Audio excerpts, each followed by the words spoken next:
I like cheek liposuction for patients who have kind of a round face.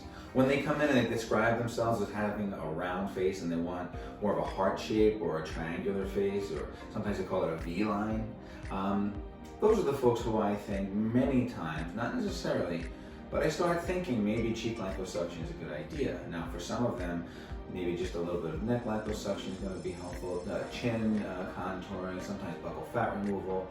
But if they truly do have a round face, then I start thinking very seriously about cheek liposuction right in the zone. We're not talking about the mid-face, I mean down here, lower cheeks. Cheek liposuction doesn't seem to hurt very much. They don't like it when I'm making them numb, so there's a little bit of an ouch then.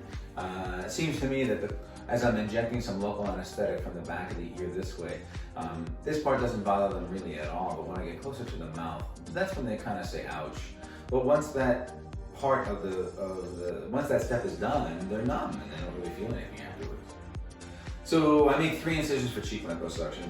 In the crease behind each earlobe, that's 2 of them.